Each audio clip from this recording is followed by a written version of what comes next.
Hello everyone, thank you for watching this video. In this video we'll cover our DHCP, Dynamic Host Configuration Protocol, and this video is brought to you by Pragyan Technologies. We are a training institute based out of Bangalore in Hennur. We are specialists in the area of networking and network security. So the agenda that I'm going to cover today will include what is DHCP, how DHCP protocol works, the configuration of DHCP in Cisco IOS router, features, the DHCP related features in iOS, and DHCP relay. Now let's get started with what is DHCP. So DHCP is a protocol that's used to assign IP addresses.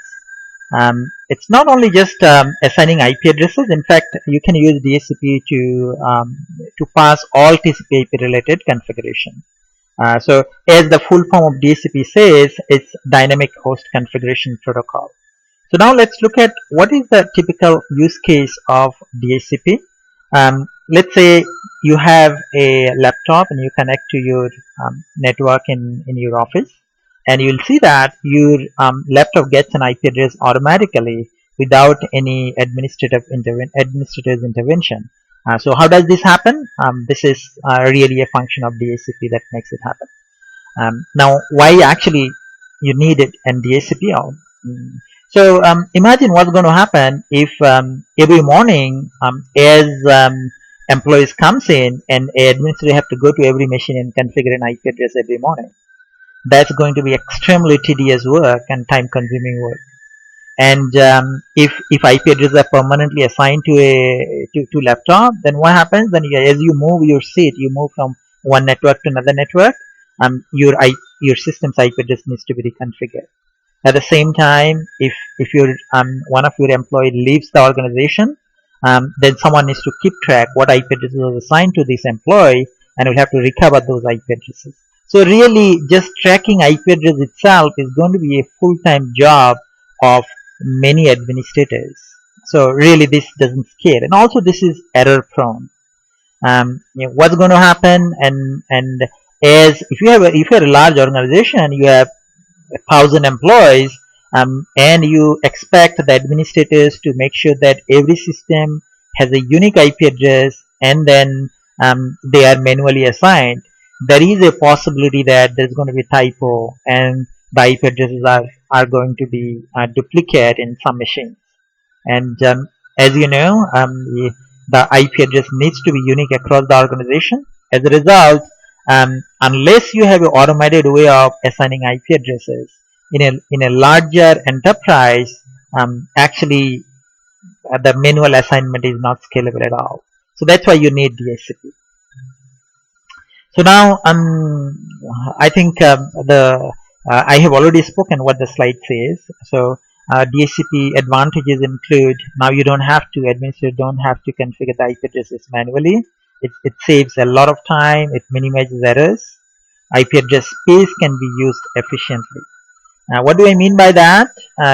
Let's say if you're an organization with a 1,000 employees, but not all 1,000 employees works from office all the time.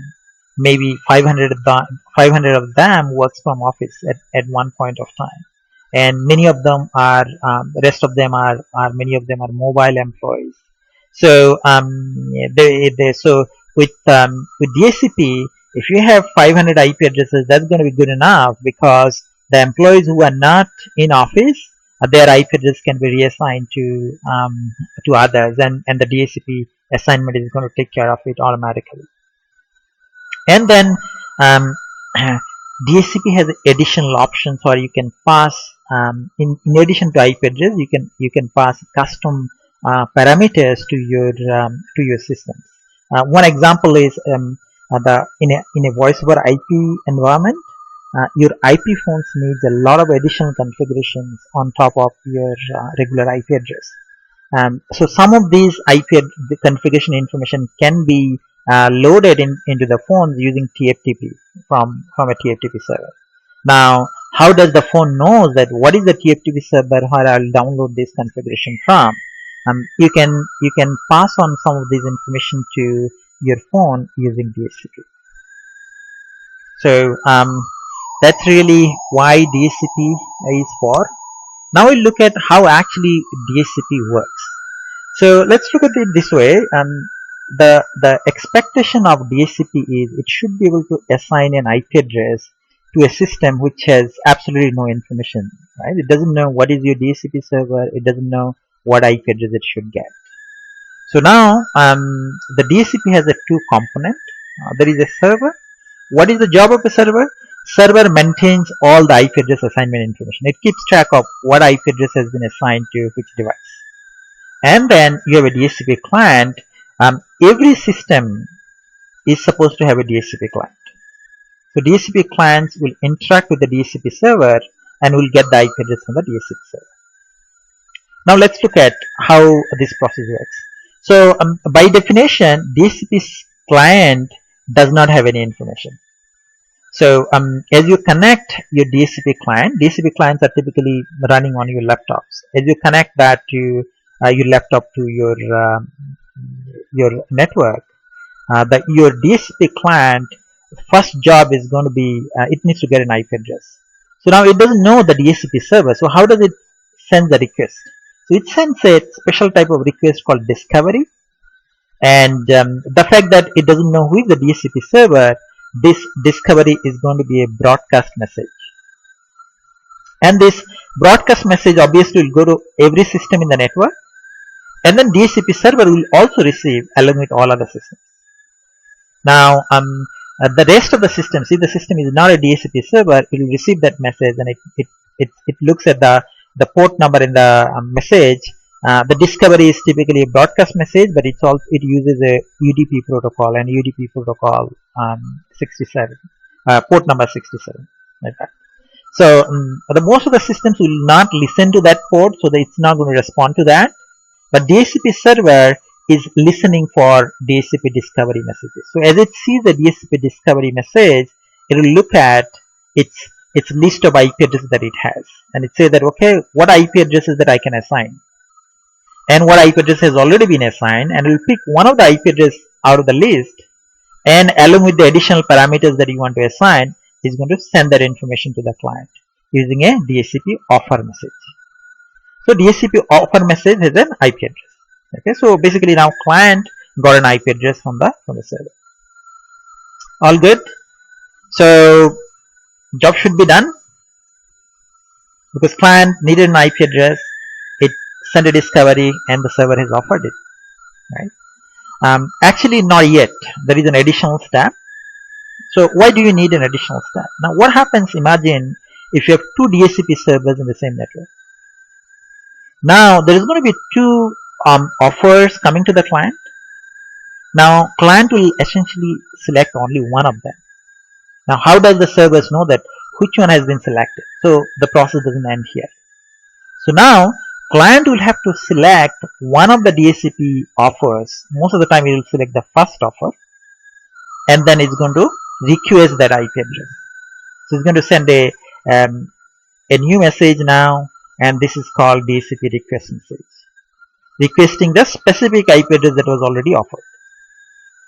Now server is expected to acknowledge back to the client to say that yes, I'm confirming that I received your request and you can go ahead and use it.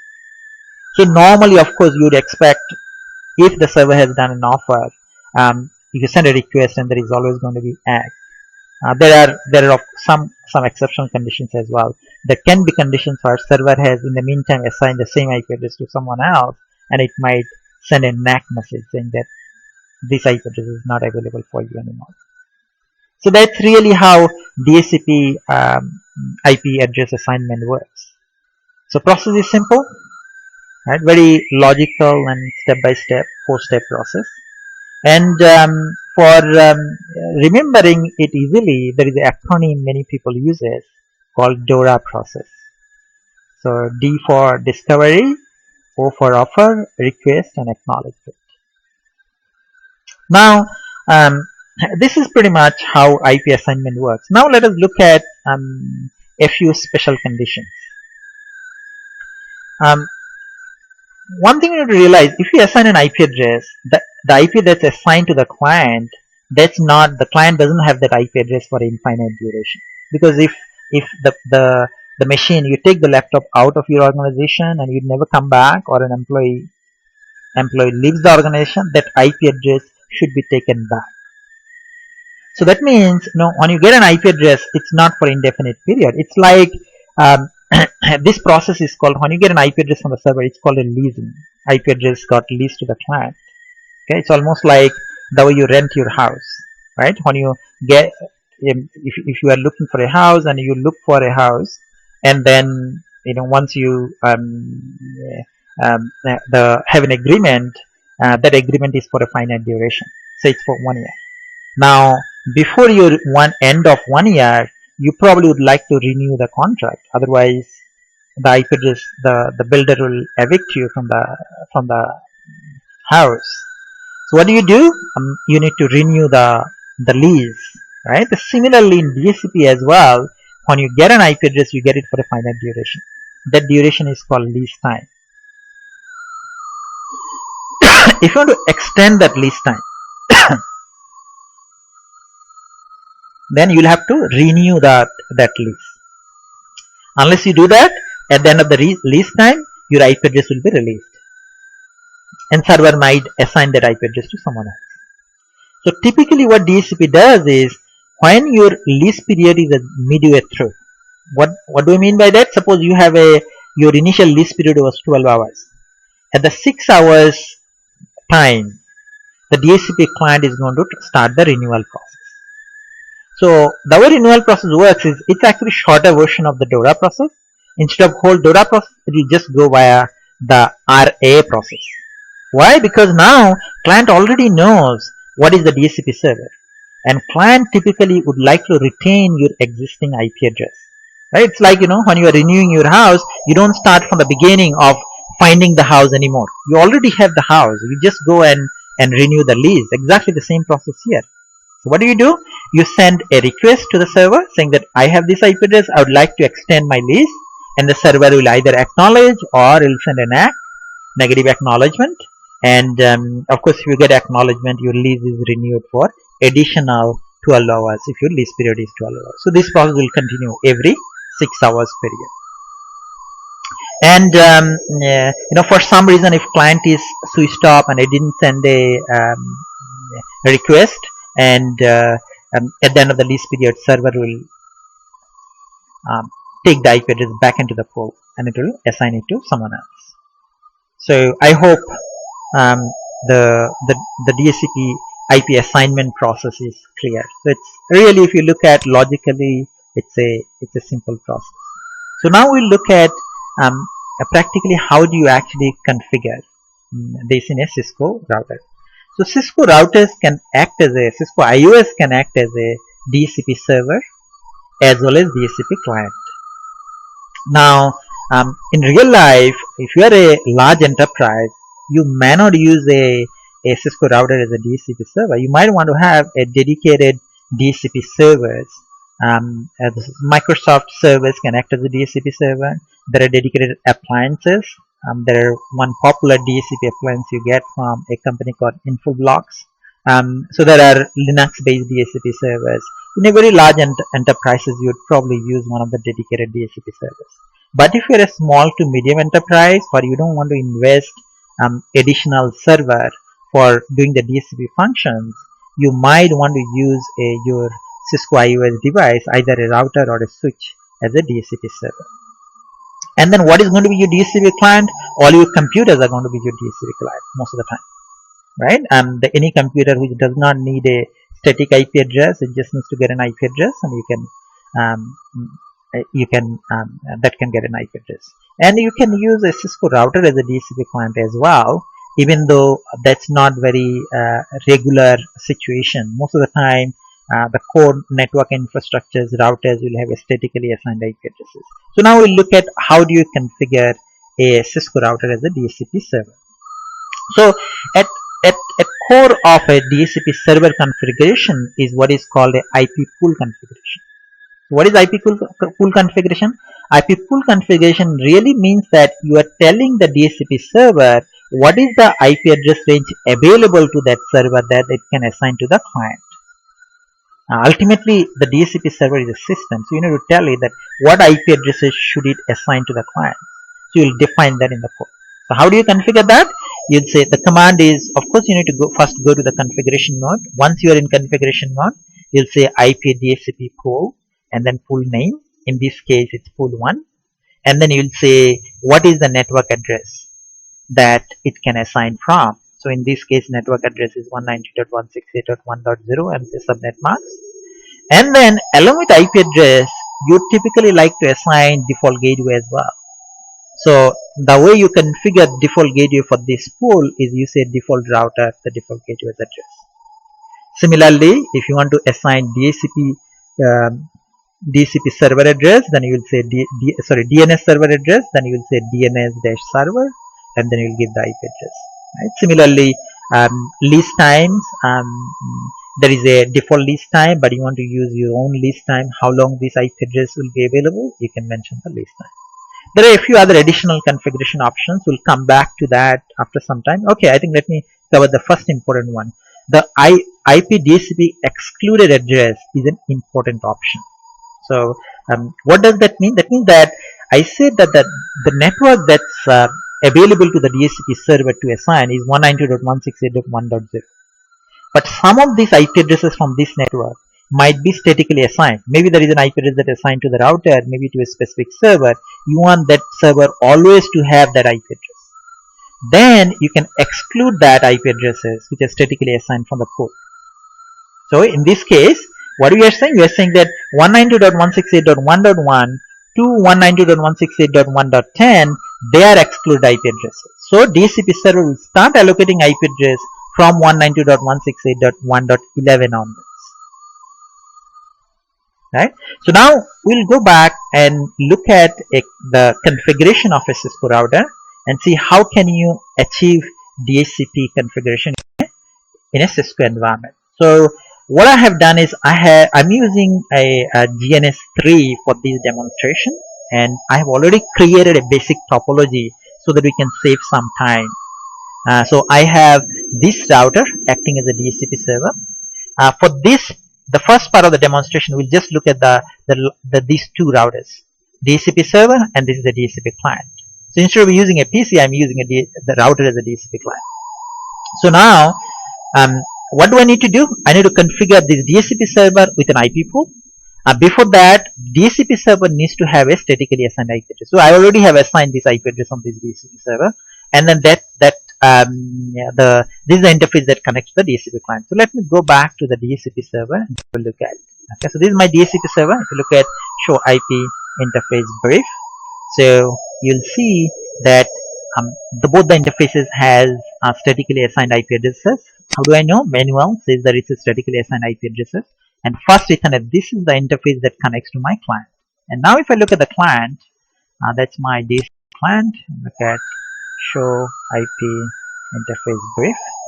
You see that client interface is up, but there is no IP address at this time. So I'll start with the DHCP server configuration. So conf t IP DHCP excluded address. First I will start with an excluded address. So if you look back the topology, you see that this IP address on the server in this interface is 192.168.1.1. That means this client needs to get an IP address in the same subnet. So that means my pool is going to be the network is going to be 192.168.1.0. And for this client, default gateway is going to be this IP address because this is the router that it connects to. So that's how we'll configure. Let me go back to the server. So IP DHCP exclude address, I'm going to exclude 1 to 10 from the DHCP pool. So that this 1 to 10 IP addresses I can assign to for some other servers and other purposes. So exclude addresses starts from 192.168.1.1 and it goes up to 192.168.1.10. Now I'll start configuring the DHCP pool. IP DHCP pool 1, enter. Then here you'll see that my prompt has changed to DHCP config. Now here I'll configure my network 192.168.1.0 255.255.255.0. That's my subnet mask. I will say default router 192.168.1.1, and then I can say what is my lease duration. So lease, you'll see that I say number of days, say number of days is 1, then I can say number of hours, so 1 hour, 1 day, say 8 hours or 6 hours, let's say, okay, and then how many minutes, let's say 0 minutes. That's going to be my lease duration. So there are additional options, there are many other options that we can configure. I'm not going to cover that at this time, but that's the basic configuration that you need to do for a DHCP pool. So my DHCP pool is configured. Now once I have configured my DHCP pool, I should be able to come to the client now and configure the client to get the IP address using DHCP. How will I do that? Conft interface fh0/0, that's the interface that connects to the network, and in this case it actually connects to the DHCP server directly. Of course in most of the real life environment you'll have a switch in between, right? Your DHCP client are going to be your computers, there is going to be a switch in between. Now the DHCP client, now I'm going to say IP address is DHCP. That means this interface will get IP address using DHCP. As I say this and then exit, let's look at show IP interface brief. Okay, you'll see that at this time there is no IP address assigned, and yeah, it got an IP address using DHCP. So if I look at show IP interface brief, you see that it got an IP address 192.168.1.11. So if you notice, you see that we have excluded IP address 1 to 10 from the DHCP. So this system did not get IP address from the range of 1 to 10. It started to get from 11 onwards. Now I should be able to ping 190.168.1.1, which is my default gateway. I can ping that. If I look at show IP route, you'll see that my default gateway has been added. There is a static route for 0.0.0. Right, straightforward. Now we'll look at a little bit more. Look at I didn't cover what is the database and conflict logging and all that. I think before I get there, let me see. Okay, so how do you configure it? Now we'll talk about a little bit about DHCP relay agent. What is DHCP relay agent? So now let's look at this topology again. So if you recollect, we talked about DORA process. How does the DORA process work?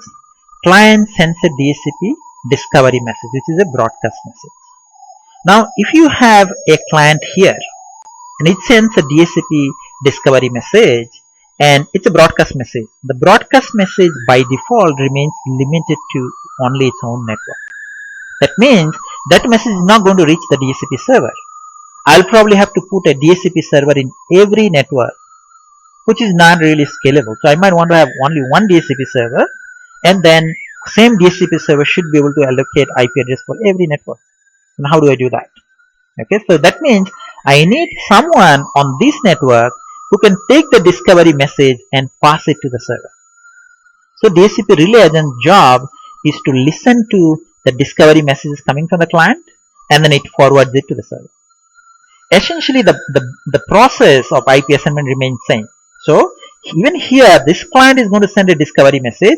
This discovery message will go to the relay agent, and because relay agent is in the same network, and relay agent will understand that this is the discovery message and it is going to forward that to the DHCP server. And then server is going to send the offer. That way it happens regularly, and the offer will come to the DHCP relay agent, and the DHCP relay agent is going to forward that offer to the client, right? And the same way the request will go to the relay agent and it's going to go to the server. The same process is going to continue. So really, relay agent job is to receive the broadcast messages that are coming from the client and forward them to the server. So it acts as an intermediate. So what that means? That means that client to relay agent, that communication is a broadcast message, and then relay agent knows what is the DHCP server's address. So those messages are unicast. That will be sent directly to the DHCP server's address. I hope that that explains why do we need DHCP relay agent, and then how does it work. Now we'll look at how do we configure DHCP in a situation where there is a relay agent. As far as server configuration is concerned, nothing changes. It's exactly the same way. All I need to do is I need to create a new DHCP pool for this network. So I'll go ahead and create this additional DHCP pool in the server. Conf t IP DHCP excluded address 192.168.2.1 to 192.168.2.10. Similar to last time, we decided that network is going to be 192.168.2.0 and 1 to 10 are excluded. Then IP DHCP pool, say some name, I'll call it pool 2, network 192.168.2.0, 255.255.255.0. Okay, default router 192.168.2.1. Why? Because in this case PC's default gateway is going to be this interface, so that it can go out. So I'm going to assign that. And then similarly, I can also assign DNS server. If I want to assign DNS server address, let's say DNS server 4.2.2.4.4.4.4, let's say. So now this is going to assign that as a DNS server, right? So that's all I need to configure here. Also, what do I need to make sure? I need to make sure that there is a communication between this DHCP server to the DHCP relay agent till this IP address. Because ultimately the DHCP relay agent is going to send those messages directly to the DHCP server. This server is going to reply back to the relay agent. So there should be routing in place already. And also one thing to remember, in Cisco routers, all this communication happens using this IP address that connects to the client side, not the other IP address. So you need to have a route for this network on the DHCP server, right? So in this case, if you look at, I have already added a route here. If I do show IP route, my DHCP server knows how to go to 192.168.2.0. But I'm not going to cover the how do you static route. You can use static route or dynamic route to add the route, so that communication is in place. Now what do I need to do? I need to come and configure the DHCP relay agent. Configuring DHCP relay agent is actually just one line command, right? Do I add the command here in my, no, looks like I didn't add the command in the slide, but I've just added it in the router. So I'll go to the DHCP relay agent. This is my relay agent. You'll see that relay agent also typically will have static IP addresses. So I already have two interfaces in the relay agent. One connects to the server, and other connects to the client side. Well, server side, you don't necessarily have to have a static IP address, but the client side you must have a static IP address. Right? Otherwise, your DHCP server will not understand what IP address I'm going to reply it to. So that's why this IP address must be a static IP address. So let me go back to relay agent. What do I need to configure here? I'm going to configure on that specific interface, the interface that connects to my client, which is FA0/0. I'm going to say IP helper address. IP helper address is 192.168.0.1, which is really my DHCP server address. So what this command is going to do is, relay agent is going to start watching for your DHCP discovery messages. And as it receives a broadcast DHCP discovery message, it's going to transform them into a unicast message, and then it's going to send it to this DHCP server. So that's all I need to configure here. Now I'll come back to the client here again, and then if I look at show IP interface brief, you see that my client interface is down. There is no IP address. I'm going to configure that. Conf t interface FA0/0 IP address DHCP, and then no shut, and show IP interface brief. You'll see that, okay, it's DHCP is configured. It's yet to get an IP address. Okay, you see that it got an IP address 2.11. Right now, the fact that my routing is in place, I should be able to ping now from this IP address to 1.11, which is this device from here. Let's see. All good. So this is how DHCP configuration works, but I'll take a little bit more time to explain a little bit additional stuff in DHCP and how does it work. Now, what I'll look at is, I'll talk about is if DHCP is not working. Suppose you see that you are not getting an IP address, then how do you think and how are you going to troubleshoot? Right? The first thing to think about is, the reason I cover the DORA process is because if you have to troubleshoot something that's not working, you need to know how it actually works. Right? So you need to remember, if things are not working, think about how DHCP works. Let's assume that you get into a situation that this DHCP client 1 is not getting an IP address. Then what do you need to do? First thing to think is, do you have the DHCP server in the same network or you have a relay agent? Right? So depending on that, your process is going to be slightly different. Right? So if your DHCP server is in the same network, then obviously what you need to have is your DHCP client to server, there should be a network connectivity. So you'll first level, you'll look at all your cables, is the cable connected to the switch, and also you will check if the server's cable is connected to the switch. Hopefully both are connected. And then you need to make sure that if they're connected by a switch, you need to make sure that they're in the same VLAN so that they can actually communicate to each other. Because essentially your DHCP client's discovery message should be able to reach the server. That's the basic requirement. Right? Now once it reaches the server, what will happen in the server? Then server should have an IP pool configured already. So you need to check, is your IP pool configured properly? Right? If you have your IP pool configured, your DHCP server is in the same network and they can communicate, they're in the same VLAN, typically there is very little things that can go wrong. What else can go wrong? Maybe you have a small number of DHCP pool IP addresses, all has already been allocated. Okay, so now how do you troubleshoot? One way to troubleshoot is DHCP server gives you a few commands. Okay, say show IP DHCP binding. This is going to show you what IP addresses has already been assigned. So in my case, you see that 2 IP addresses has been assigned. So this IP address has already been assigned. Right? So based on that, you would know how many of your IP addresses has already been assigned. Right? So and also you have command show IP DHCP pool. Right? And then that's going to show you what is your pool addresses. Right?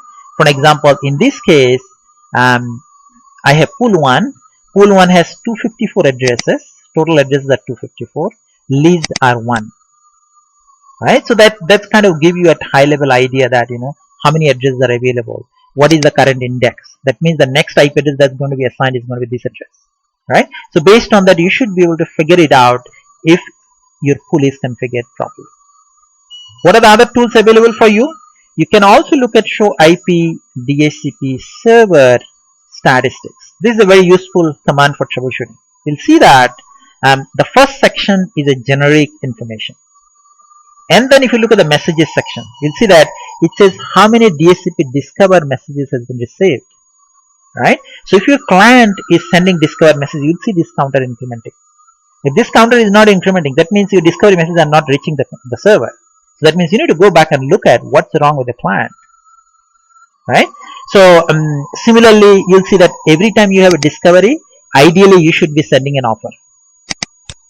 If you received a discovery, you are not sending an offer. What does it mean? That means there is something wrong with your DHCP server. Maybe pool is not right. Right? Then you have send the offer. Ideally, you will receive a request. Right? And then you will have an act. So I think that's if you remember the DORA process and if you look at the statistics, you should be able to find out what's going wrong very, very quickly. Right? So that's when your DHCP server is in the same network. DHCP server is not in the same network. Again, the process remains the same. Only new thing now got introduced is your DHCP relay server.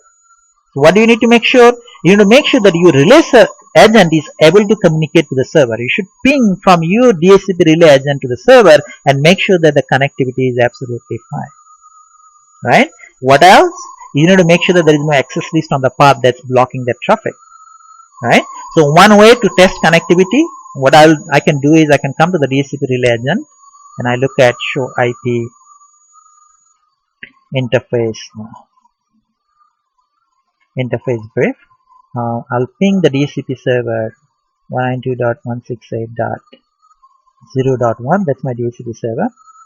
but I should be pinging using source IP address of this interface, right? So let me use that source IP address as well. Okay, source 192.168.2.1. So this is going to typically confirm that my end-to-end connectivity is fine, right? I hope that makes sense, right? So these are basic tools for troubleshooting DHCP. Now I'll also let me also show you how actual DHCP packets look. You know, how you understood the DORA process, but it's all theory. You know, let me make it a little bit more interesting and show you that how actual DHCP packets look like. So what I'm going to do is I'm going to shut down this DHCP client. Conft interface fs0/0. Okay, no IP address. So I've removed the IP address from the interface.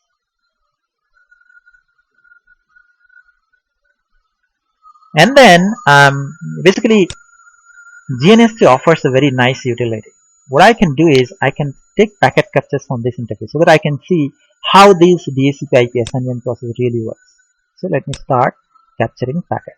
So Wireshark is starting. In the meantime, I'll go back to my client. Let me shut down the interface. Okay.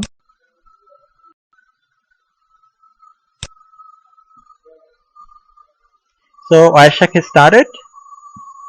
We are now capturing it. What I'm going to do is I'm going to filter it for, I think boot P is what I need to filter it for. I'm going to start for boot P protocol. So boot P is basically the used to be one of the protocol traditionally in the early times.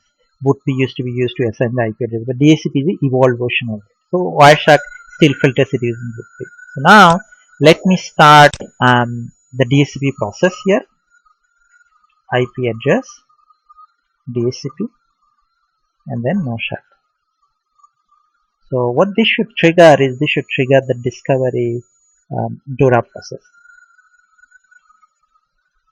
Okay.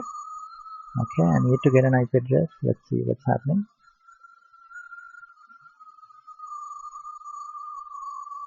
Got the IP address. If you look at here, you see that there are 4 packets. You see that already? The DHCP discovery, offer, request, and acknowledgement. Right? And then if you observe them, you'll say that the DHCP discovery source IP address is 0.0.0.0. That's obvious because your client doesn't have an IP address yet. So it cannot use an IP address. Right? And then destination is your broadcast address. So it's really sent to all devices. So you'll see that this is an UDP packet with a source port 68 and destination port is 67. And then how does the message inside looks like? You see that client IP address is 000, right? Client MAC address is this. So this is really a discovery message going out to the server. And then there are some additional options like what is the message type. Message type 1 means that it's a discovery message. Okay. And then in response, now server send using its own IP address. And server has sent an offer. And source IP address is the server's IP address. In this case, if you look at the message in a little bit more detail, you see that your client IP address is this. So it is assigned, it is offering this IP address to the client, right? And then again the client MAC address is sent. And then you say that options, right? Message type is true, that indicates that it's offer. Then the next is your request. You see that request also has an IP address of 0.0 because even now your client does not have an IP address because still it gets an ACK process completed, DORA whole process gets completed, you will not have an IP address. That's why still your source IP address is this, right? And then this is your DHCP request and it's requesting this IP address to the DHCP server, right? So that's and also you see the lease times and all that, 1 hour, 1 day, 6 hours, and you see all those additional information that's being passed. Okay, and then subnet marks and domain name, some of these options that it's requested, right? And then let's look at the acknowledgement. In acknowledgement, you'll see that now it's DHCP server IP address is this, lease is this, and then here again the client IP address is being confirmed, right? And the whole process gets completed. Now it's also responding to these options, right? Option 1 subnet mask, option 3 is default router, right? Similarly, you can add your own additional custom options if you want to pass on additional parameter to the client, right? So that's how really DHCP works. Of course, the alternate way of troubleshooting is if you can take a packet capture. That's a great way that's going to tell you what's happening, right? If you can take a packet captures in the server, it's going to tell you what type of message server is receiving versus what type of message server is responding, right? And that's a additional troubleshooting tool that may be very useful.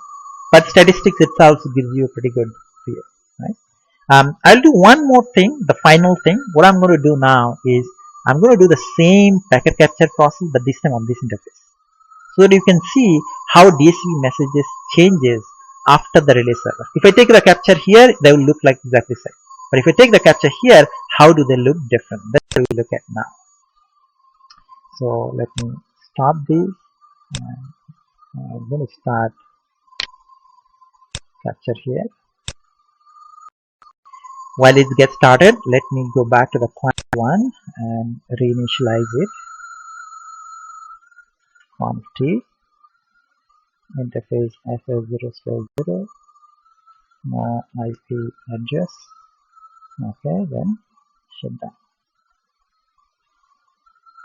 And I'll start filtering only the DHCP messages. Well, you see that we are already seeing some DHCP messages. What is this message? It says DHCP release.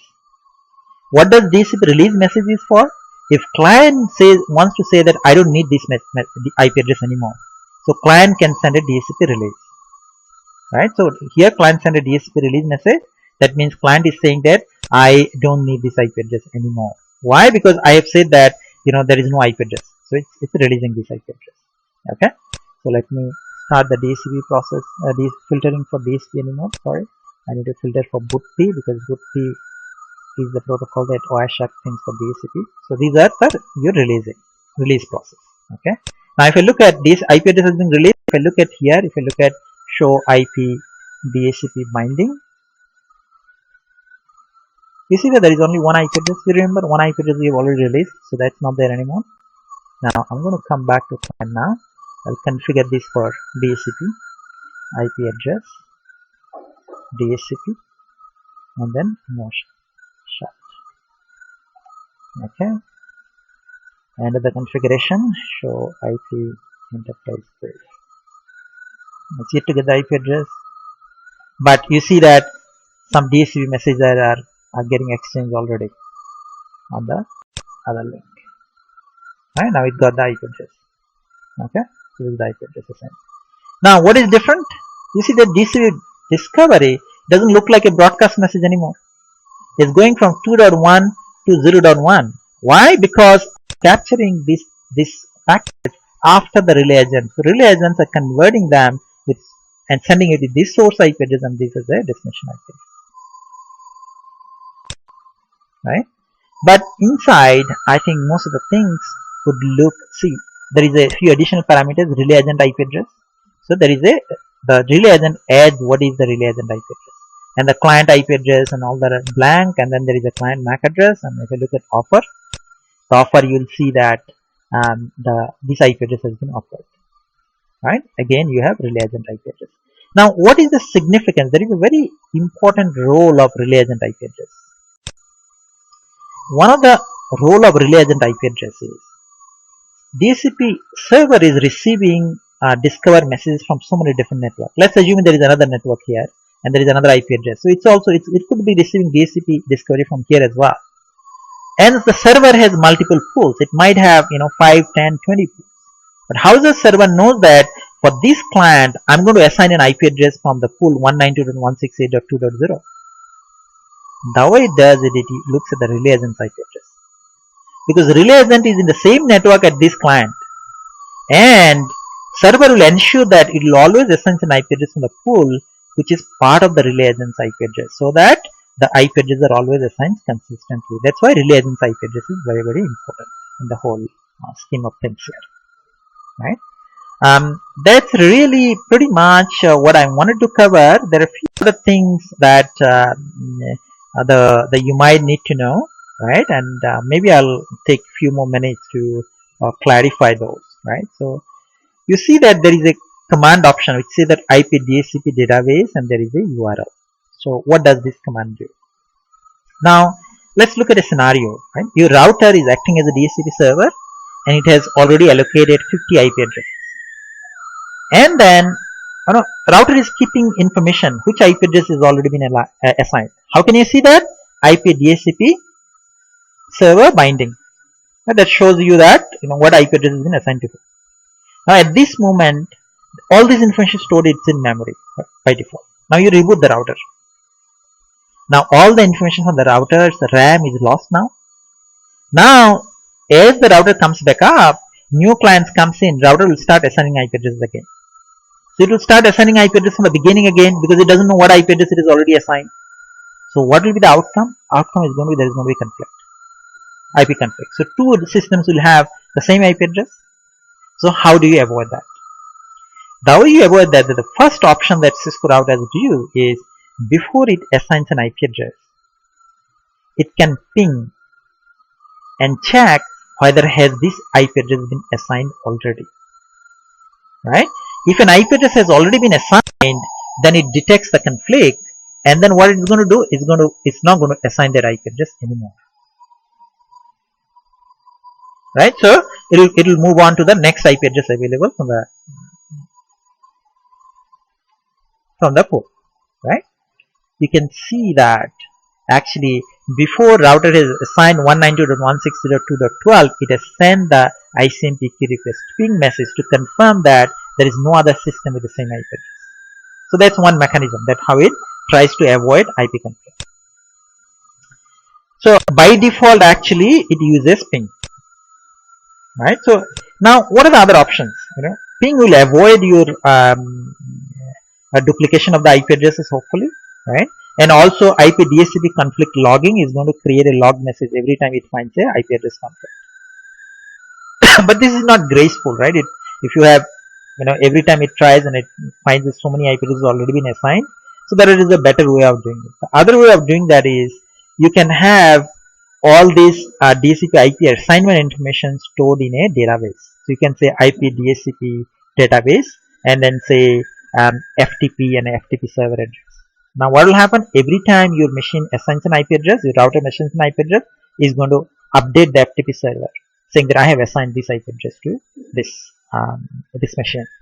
So if by chance router is rebooted, when it's booting up, it's going to retrieve that binding information for the server, and then it has not lost the information of the previous assignment, so you avoid this problem. So that's really pretty much what I wanted to cover about DHCP. I hope you have enjoyed the discussion, and thank you for your these are some of the commands that you can look at to monitor it. So thank you for, there are also debug options available. I didn't cover that, but you can look at debug IP DHCP server even in packet. That's going to show you on the router what packets are getting exchanged, right? Because it's already long, I'm going to not cover the debug in this session. I hope you have enjoyed the session, and thank you very much for your attention. And if you have any suggestions or any comments, and feel free to add that in the comment. And if you want to avail any of our training services, you can reach us at this email address, or you can reach our website and you'll get to see how you can reach us. Thank you very much once again.